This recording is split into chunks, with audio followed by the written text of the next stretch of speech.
let's look at your notes that we did yesterday. We are going to do binomial times trinomial. So you can do this when you do the box method or when you do it's kind of like double distributing, how we did the front side right here. I'm going to do the box method because I like how it organizes all the terms. So this is a 2 by 3. So I can either do it like this, or the other way was like this. You can choose which way you like better. So whenever I do it like this, where it's a 3 by 2 versus a 2 by 3, I would put the trinomial on top. If I was doing it this way, I'd do the trinomial going down the side because there are 3 terms. So x squared plus x plus 2, and then x plus 1. If you want to do the double distribution, you can. So x times x squared, x cubed. X times x, x squared. 2 times x, 1 times x squared, 1x squared, or just x squared. 1 times x, and 2 times 1. Then we look and see if we can combine any like terms. I like to use the highlighter for that. And highlight those because those are like terms. And highlight these. There's only one x cubed, so I'll just write x cubed. Then I have x squared and x squared. That makes 2x squared. An x and a 2x, 3x, and then plus 2. I don't know if I showed y'all this yesterday, but you can check your answers by going into y equals and putting in your original problem into y1 and then putting your solution in y2, because you're making you're multiplying, so they are the same. So what you would look for is that this has the same graph and tables. So that would be a way to check your answer. So I'll put this in x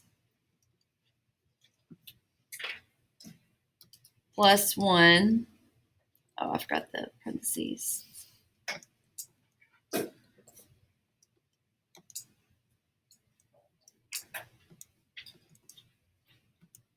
And then x squared plus x plus 2.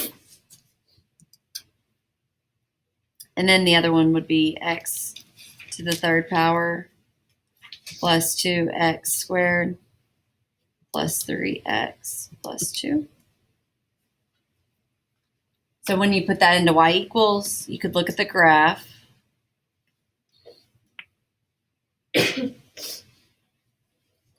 Zoom. I have to change out what's on my graph right now. Zoom 6 for zoom standard. Kind of a crazy looking thing. But it graphs the blue one and then the red one. See how the red one goes right on top? That means they're the exact same. You can also look at your table and see that your y1 and y2 are the exact same. Something that I was doing in another class was I changed my x value so I didn't have to keep on scrolling to get to 0. So one thing that you can do is this table set. I can set up the table. So you do second window, and we can start the table at whatever number you want to do. So I could start it at 0 if I wanted. And I could do the change of the table to be halves if I wanted, or I can keep it just like that. So once I make that table start at 0, it'll put the x at 0, so I don't have to worry about scrolling from 50 back down to 0. Okay, so we found that those are the same, so we did it correctly. Okay, so let's do the next one.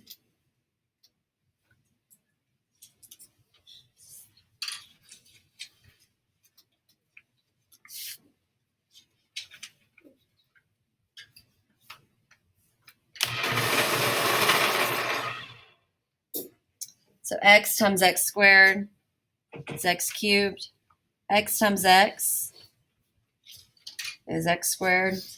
Negative 2 times x, negative 2x. X squared times a negative 8. Negative 8x squared. Negative 8 times x, negative 8x. Negative 2 times negative 2, positive 16.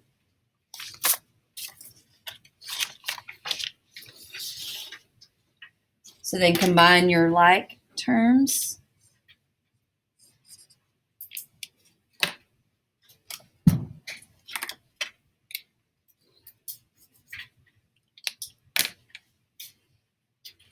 We get x cubed, and then 8x squared, and then, or that's negative 8x squared, and then 1x squared.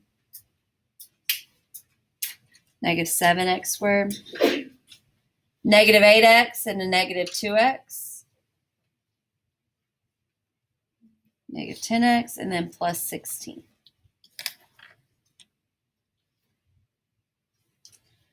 Okay, so go ahead and do the next two on your own. I'm going to pause the video.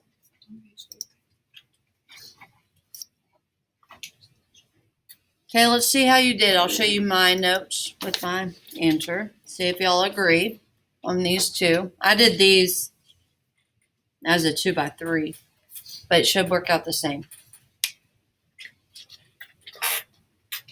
Do y'all agree?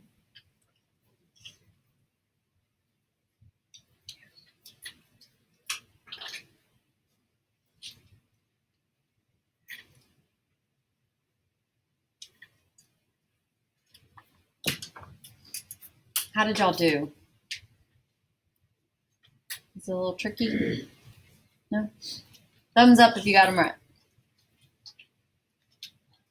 Thumbs sideways if you got one thing wrong. Down if you are completely lost. Okay, at least nobody's completely lost. Oh, no. Okay, so we can keep on going.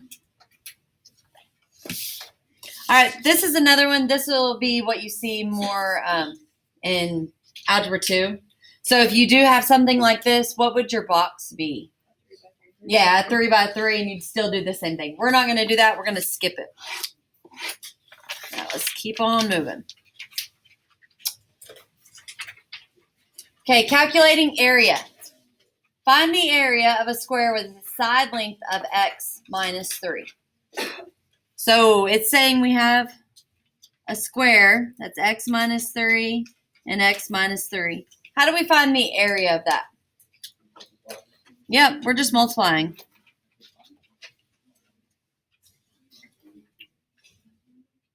Because it is a square. We don't know what x is. So we are just simplifying, just multiplying those together and simplifying it.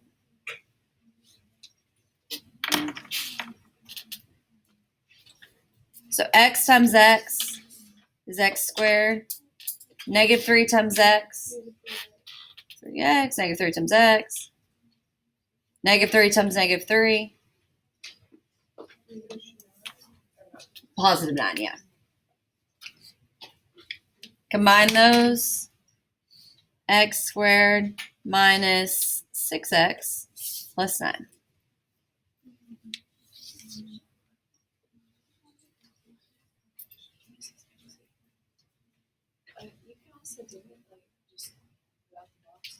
Yep. So we could also do this without the box, and it's actually called the FOIL method. So you may hear somebody talk about that at some point. This is the way I learned in school. And FOIL means first, outer, inner, last. So you would do your first numbers of each. So that's first. Your outer, which are those. Your inner, and your last. So that's the double distribution like we talked about before, but it's actually called FOIL. You can totally do this. I'm not saying you have to do the box at all. The box is just going to help us when we undo the multiplication, which is factoring. And we'll see that a little bit tomorrow. Okay, let's look at the next one. Find the area of a rectangle with a length of x plus 2 and a width of 2x minus 4. So we're finding area, so you multiply length times width.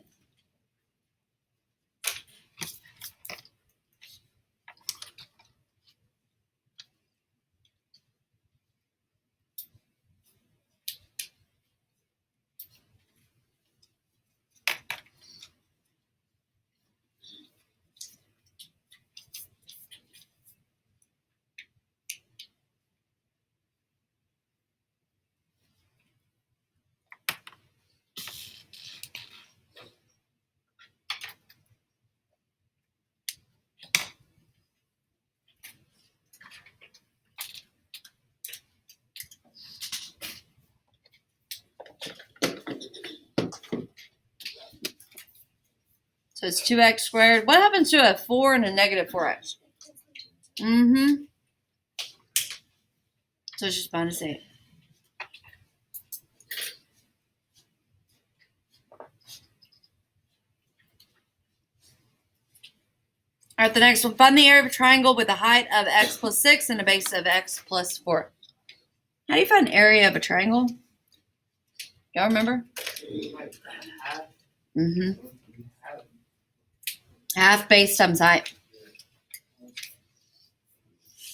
So we would do half times x plus 4 times x plus 6.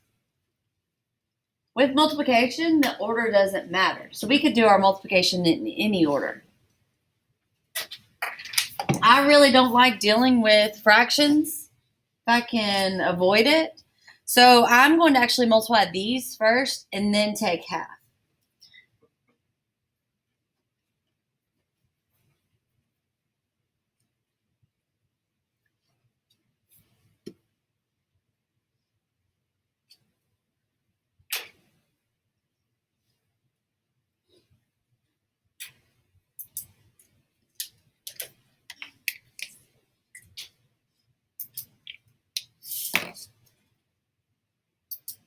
So 4x and 6x make 10x plus the 24.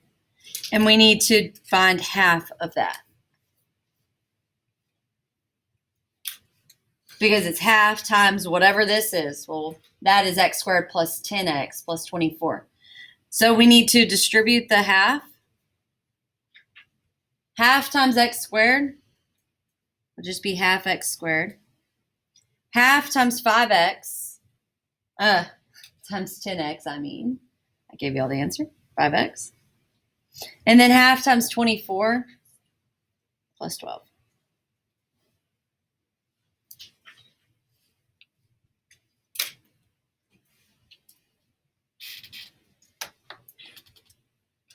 Okay, the last one is find the area of a circle with radius of x minus 1. How do we find the area of a circle? Do y'all remember that one? Isn't it pi r squared? Pi r squared, yep. You knew it had the r in there. Pi radius squared.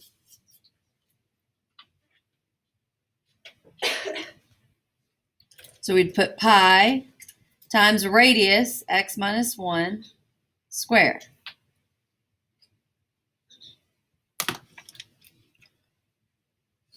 So I can multiply this in any order I choose. So I think I'm going to do this first because that's simple. And then I can distribute pi throughout.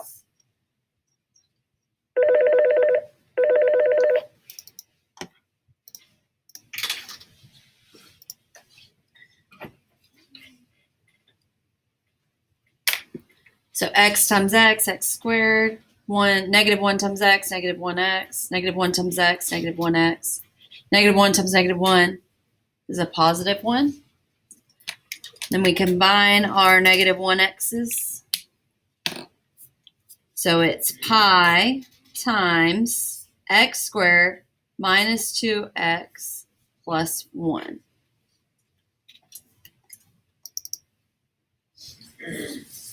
So then I would just need to distribute the pi to each term. So area equals x squared pi minus 2x pi plus pi.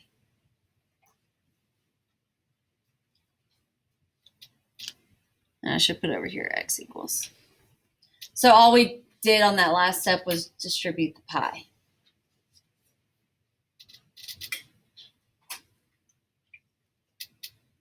Okay, you do have an assignment in Delta Math, but we are not doing that right now. We are going to move on to factoring.